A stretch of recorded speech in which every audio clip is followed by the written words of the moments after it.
Is it sustainable?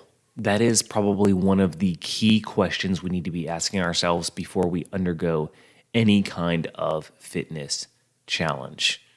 But what does that mean, sustainability? Well, I'm going to be diving into that, so strap in, get ready for episode 275. Let's go. The future of fitness. How do you gain muscle mass? Fitness is not complicated. It's simple when you break it down. There's so much information out there. No fads, no diets, just plain simple habits. You're listening to the Bones to Bulk podcast. Hey, welcome to today's episode. My name is Brian Parody, and I will be your host today. If this is your first time tuning in, welcome to the show. So glad to have you here. For my return listeners, thank you for coming back. It means the world to me that you continue to tune in. Just a little bit about Bones to Bulk. Try to keep these episodes real short, around 10 minutes, bite-sized pieces of information that you can apply today. No tricks, no gimmicks, no get fit in 30 days because that BS isn't real. So if you haven't checked out the YouTube channel, head on over to youtube.com/bones to bulk. I've got a video just about on every topic imaginable. Also, if you're looking for an actual routine to implement, I have it broken up into playlists so you can choose what day you want to work out. So for example, back and biceps, and you can go and you can see a full list of exercises to do on that day. So definitely check out the Bones to Bulk YouTube channel. With that being said, let's dive in. All right, so when it comes to, sustainability, it's very much lacking in the fitness world. There's so many fly-by-night things. There's so many, 30-day diet fixes and 75 hard and all these things that promise this expectation to be achieved in a short amount of time, right?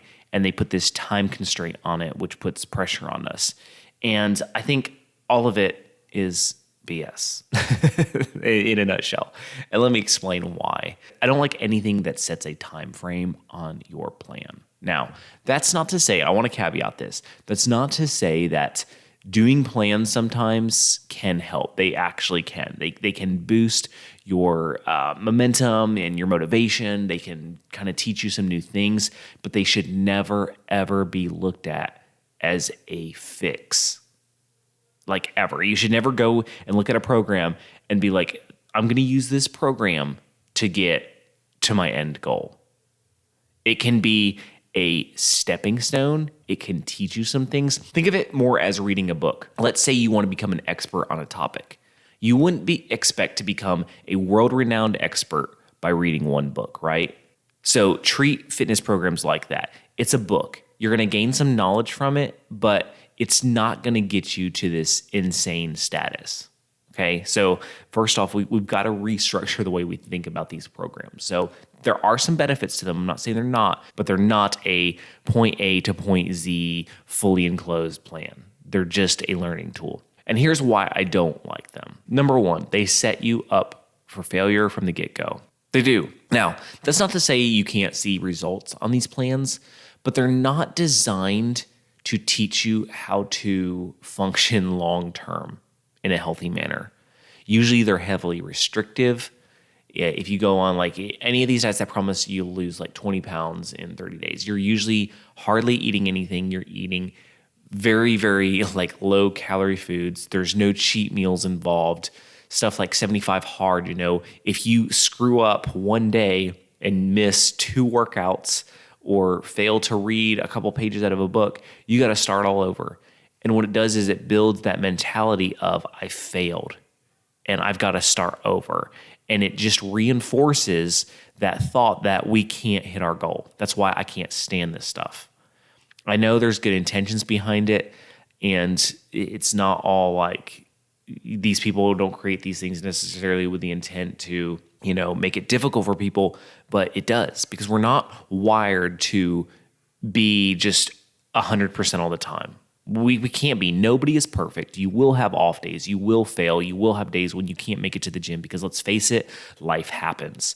If you've got a family and kids and a job, it's pretty dang near impossible to stick with something for an X amount of days without ever slipping up. It's not possible as a human to be perfect. And so that's where I really don't like these programs, because they're not sustainable. And that is key. Like I just said, life happens. And rather than going off of a plan screwing you all up. When you go off, when you mess up, when you have a slip up, then what? That's not talked about enough. That's not expressed enough. If you're on any kind of fitness goal, and let's say you've been at it for 2 weeks and you've been doing good, you've been eating right, you've been exercising daily, or however many times a week you've set that up, and you've been doing good, and you're on like a 2-week stretch, and then something happens. Maybe some family comes into town. Maybe it's somebody's birthday party. You go, you have a little bit too much to eat, a little bit too much to drink, you splurge, and the next day you're like, man, I just completely botched all that. Well, these time constraint plans, they trick you, and you think, oh, I got to start it all over. No, you don't. Just because you had a day where you kind of went overboard, that doesn't negate the work you've put in for the 14 days prior. And that's what I can't stand about stuff like 75 Hard. It's like, if you could get to day 74 and screw up and you got to start all over. Why? It's not that the previous 74 days were bad. You did amazing work on those days. You don't need to start over. Life isn't a perfect projection. It's not. So give yourself some freaking grace. And what I want you to focus on, if you're like, okay, well, what should I do? I always come back to the basics. You don't need a perfect meal plan, a perfect workout plan. God, there's so much information out there. Just Google like some free plans. There's so many out there. But what I want you to focus on is the basics. Drink water. I don't know how many times I have to tell people this. Drink water. Like, that's it. It's so basic and rudimentary. Substitute out your juices, your sodas, your teas for water. Eat whole foods. That means cooking your food. Don't cook your own food. Stop going and eating out every single day. That is the biggest destructive pattern you can have when it comes to your fitness. Make your own food. Whether you're making it daily, whether you're meal prepping, whatever you're doing, make wholesome foods, lean meats, lean cuts of beef, chicken, turkey, fish. Just cook up a bunch. Make a side that you like. Maybe it's some red potatoes. Maybe it's some quinoa. Maybe it's some potatoes. Like, make a bunch of that, and then lots of veggies, lots of greens.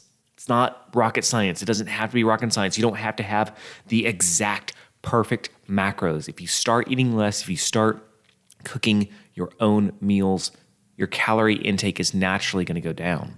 Again, it's the basics. It's the basics. It's always the basics. It's always, always, always the basics. Now, that doesn't mean that as you grow, as you learn more things, as you get further down your path, you can't learn more and add more, complex things to your workout plan and your diet plan and all that. But my point is, like, it all is based on the basics. It truly, truly is.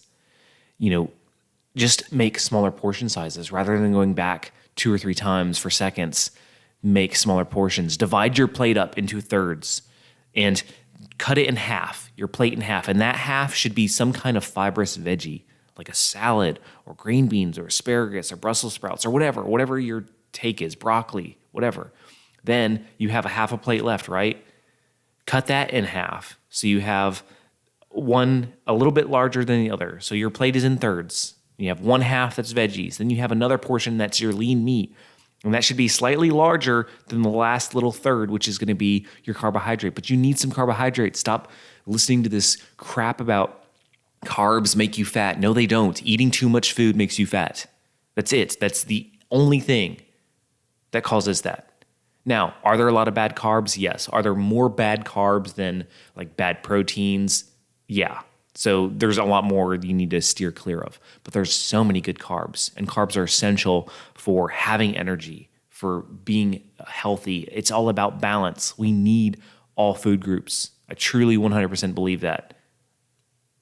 So again, stop believing the hype. Stop believing all these miracle pills, miracle diets. They don't exist. It's the basics. But guess what? You can't package that and sell it. It doesn't look pretty. It doesn't sell well to say, yeah, you don't need anything other than to cook your own meals and eat a well-balanced diet and drink plenty of water and exercise regularly. That doesn't sell. And so we create these fancy plans that are so detailed and so like in the weeds with, taking your supplements and all that. You don't need it. So I say all this to say you can accomplish any goal that you set your mind to. Start with the basics. You've got this.